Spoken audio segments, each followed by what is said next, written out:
Summer హాలిడేస్లో పిల్లలు ఇంట్లోనే ఉంటూ ఉంటారు కదా. సో వాళ్ళకి ఏదో ఒక స్నాక్స్ చేయాలి కంపల్సరీగా వాళ్ళు అడుగుతూ ఉంటారు. మరి బయట కొనే స్నాక్స్ పెట్టడం కంటే ఇంట్లోనే హెల్తీగా తయారు చేసుకోవడం బెటర్.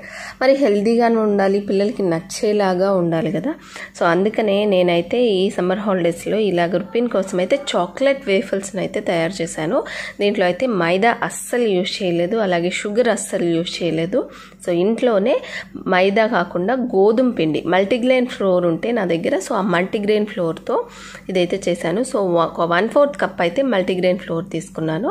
సో దీంట్లో షుగర్కి రీప్లేస్మెంట్గా నేను ఏం చేస్తున్నానంటే బెల్లం పొడిని యూజ్ చేస్తున్నాను. సో బెల్లం పొడిని ఒక 2 to 2.5 టేబుల్ స్పూన్స్ యాడ్ చేసుకోవాలి. అలాగే చాక్లెట్ ఫ్లేవర్ రుపిన్కి ఇష్టం కాబట్టి cocoa powder, unsweetened cocoa powder 1 tablespoon add చేశాను. ఇందులోకి baking soda and baking powder. థంబ్నెయిల్లో మీరు చూసే ఉంటారు. సో ఇదైతే ఎగ్లెస్ వేఫల్ కాబట్టి సో ఎగ్కి రీప్లేస్మెంట్గా నేనైతే కార్న్ఫ్లోర్ని ఒక 2 టేబుల్ స్పూన్స్ అయితే కార్న్ఫ్లోర్ని యాడ్ చేశాను. సో ఫస్ట్ అయితే ఈ డ్రై ఇంగ్రీడియంట్స్ అన్నిటినీ బాగా మిక్స్ చేసేసుకోవాలన్నమాట. తర్వాత దీన్ని పాలతో అయితే మిక్స్ చేసుకుంటూ ఉన్నాను. సో ఇదే పాలు ఫస్ట్ అయితే ఒక 1/4 కప్ అయితే యాడ్ చేశాను, కానీ చాలా గట్టిగా ఉన్నిందనమాట. సో కొంచెంగా పాలు యాడ్ చేసుకుంటా మనకి ఎలా ఉండాలంటే కన్సిస్టెన్సీ పోరబుల్ కన్సిస్టెన్సీలా ఉండాలి. సో అంతవరకు మనమైతే కొంచెంగా పాలు యాడ్ చేసుకుంటాం. మనం ఇందులో వేసిన బెల్లం మొత్తం కరిగేలాగా బాగా బీట్ చేసుకోవాలన్నమాట.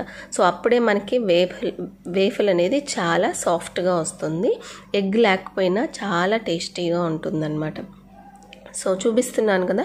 సో ఈ విధంగా మనకి పోరబుల్ కన్సిస్టెన్సీ, మరీ లూజ్గా ఉండకూడదు, అలాగని మరీ థిక్గా ఉండకూడదు. సో ఇక్కడ నా దగ్గర అయితే మినీ వేఫల్ మేకర్ ఉంది. సో దీనికైతే కొంచెం నెయ్యితో కానీ బటర్తో కానీ అలాగ గ్రీస్ చేసేసి వేఫల్ని అయితే వేసేస్తున్నాను. సో దీనిపైన యూజువల్గా వేఫల్కి పైన మేపుల్ సిరప్ కానీ హనీ కానీ వేస్తూ ఉంటాం, కానీ ఇది చాక్లెట్ ఫ్లేవర్ వేఫల్ కాబట్టి చాక్లెట్ సిరప్ అయితే చాలా బాగుంటుంది. కానీ చాక్లెట్ సిరప్ బయట స్టోర్లో కొన్నదైతే షుగర్స్ యాడ్ చేసి ఉంటారు కాబట్టి నేను ఇంట్లోనే ఏం చేస్తానంటే నా దగ్గర ఒక డార్క్ చాక్లెట్ బ్లాక్ ఒకటి ఉంది. సో ఆ డార్క్ చాక్లెట్ బ్లాక్ని కొంచెం పాలు వేసి కరిగించుకుంటున్నాను అనమాట. సో అది లో ఫ్లేమ్లో పెట్టుకొని కొంచెం పాలు వేసుకొని దగ్గరే ఉండి కలుపుతూ ఉంటే కింద అడుగు పట్టకుండా చక్కగా కరుగుతుంది. అదొక చాక్లెట్ సిరప్ లాగా తయారవుతుంది మనకి. పిల్లలకి అది కానీ మనము గార్నిష్ చేసి ఇచ్చామనుకోండి, అప్పుడు చాలా ఎమ్మీగా వాళ్ళు ఎంజాయ్ చేస్తూ తింటారు.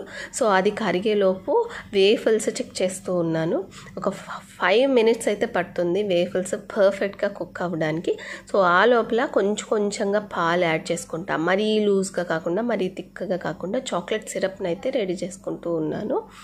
సో ఈ 5 to 6 minutes అయిన తర్వాత 2 sides వేఫల్స్ చక్కగా కుక్ అయిన తర్వాత తీసుకొని చూస్తే ఇలా వచ్చాయి అనమాట. చాలా సాఫ్ట్గా వచ్చాయి. ఎగ్ లేకపోయినా కానీ మనకి ఎగ్తో చేసిన వేఫల్స్ లాగే సాఫ్ట్గా ఫ్లఫీగా వచ్చాయి. సో దీనిపైన చాక్లెట్ సిరప్ని కొంచెం అలా స్ప్రింకిల్ చేసేసి రుపిన్కి అయితే సర్వ్ చేసేసాను.